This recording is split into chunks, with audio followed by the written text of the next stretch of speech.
Halo, apa kabar pemirsa? Bertemu kembali dalam program Sumut Terkini Evarina TV bersama saya Angel Lenggoran.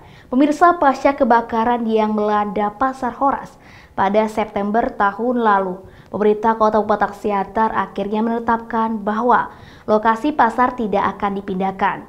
Bangunan lama yang terbakar akan diruntuhkan, yang bertujuan agar para pedagang kembali masuk ke dalam gedung. Namun belum ada kepastian dari pemerintah dan bagaimana hal ini direalisasikan.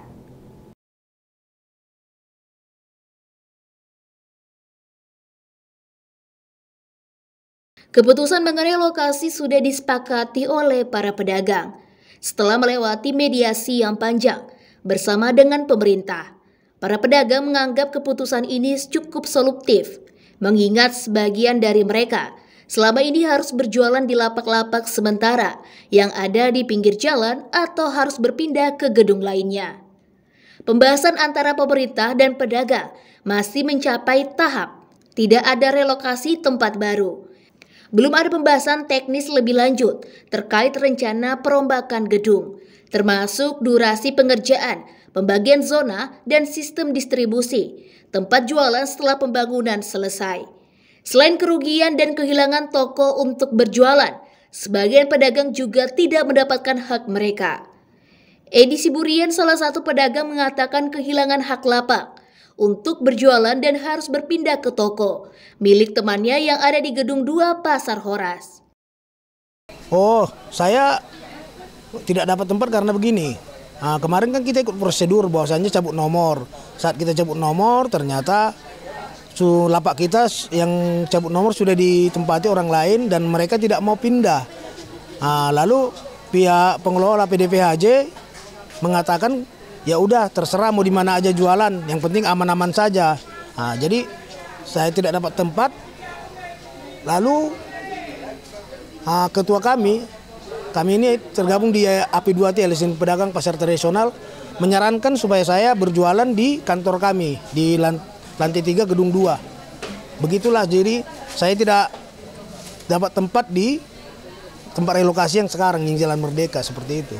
Ya harapannya ya dipercepat lah supaya ya tidak terjadi tingkat stres di sebagian masyarakat Kota Madia Pematang Siantar seperti itulah, karena sering terjadi adu mulut antara pengendara, supir angkot dan bahkan dengan pedagang. Apabila supir angkot membunyikan klakson, ada juga pedagang yang keberatan. Jadi supaya tidak terjadi gesekan yang semakin meluas, semakin parah, supaya pemerintah ya secepatnya lah melakukan pembongkaran gedung 4 agar pedagang ini bisa kembali berjualan di dalam gedung 4. Seperti itulah harapannya. Lapak-lapak sementara tidak secara keseluruhan menjadi solusi bagi para pedagang. Dengan ukuran dan lokasi yang ditetapkan, ada pedagang yang memutuskan untuk tidak lanjut berjualan akibat kondisi lapak yang dianggap kurang tepat. Riswanto, salah satu pedagang yang sudah berhenti berjualan sejak bencana kebakaran, mengatakan tidak ingin menyalahkan pihak manapun, tetapi berharap agar proses perobohan dan pembangunan ulang segera dilaksanakan. Dari relokasi kita dapat satu lahan, sebenarnya kalau menurut kami sebagai pedagang itu tidak layak. Jadi mulai dari peristiwa kejadian kebakaran ini sampai sekarang, saya pribadi nggak jualan lagi. Sudah sekitar 8 bulan ya, 8 bulan lebih sampai sekarang. Jadi sebenarnya kalau harapan kita bisa lebih cepat dibangun, lebih bagus, begitu. Kalau kita kan termasuk pedagang yang boleh bilang kooperatif lah, lebih patuh aturan, tapi nyatanya hari ini ya terlantar kan. Jadi persen kita nuntut ke pihak mana? PDPHJ tolak ke Pemkot. Jadi Pemkot sampai hari ini berlarut-larut, tidak ada satu kepastian bagaimana itu mau dibangun. Jadi harapan kita kalau lebih cepat dibangun kan kita lebih ada rasa kalau berdagang kembali lebih ada nyaman dan tempatnya, begitulah. Setelah melewati proses mediasi yang panjang, pedagang berharap agar pemerintah segera memberikan kejelasan mengenai tahap-tahap yang akan dilakukan ke depan.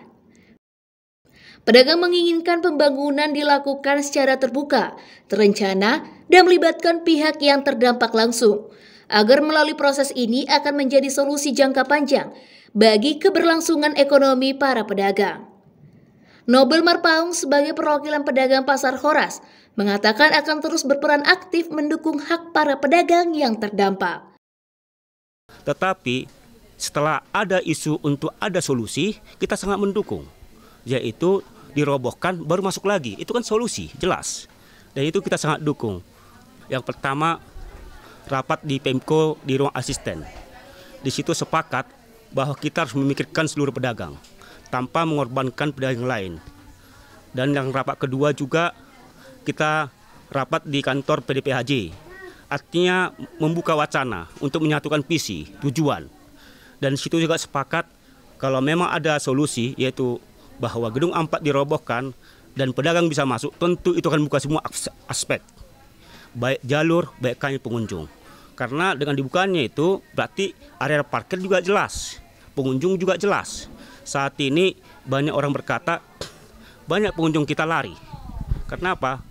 Area parkir tidak ada, mau masuk pun gimana, siapa yang mau terjebak dalam kemacetan? Kan seperti itu. Saya harap pemerintah jeli, jangan karena beberapa orang mengorbankan ratusan orang. Pemerintah harus mengambil keputusan mana tindakan yang lebih bermanfaat kepada seluruhnya. Terus dengan seperti ini, kondisi kemacetan ini, kami berdampak. Gedung 1, gedung 2, gedung 3 berdampak. Bisa kakak saya telusuri kawan-kawan di gedung 3, mereka sangat menolak sekarang ini. Tetapi dengan alasan kemanusiaan terpaksa diam. Jangan biarkan nanti yang pedagang di gedung 2, 1, 2, 3 ini akan turun ke jalan. Kan itu kan membuat ricu sendiri. Dan ini sudah kawan-kawan berontak. Kenapa? Kami dengar ada beberapa yang mungkin merasa dirugikan. Tapi kan hanya beberapa. Terus lagi kan bukan jangka panjang. Hanya perobohan dan masuk kembali. Tim Liputan melaporkan dari Pematang Siantar untuk Evarina TV. Baik pemirsa, terima kasih Anda telah menyaksikan Sumut Terkini Evarina TV. Tetap saksikan program kami selanjutnya. Saya Angel Nenggolan, terima kasih dan sampai jumpa.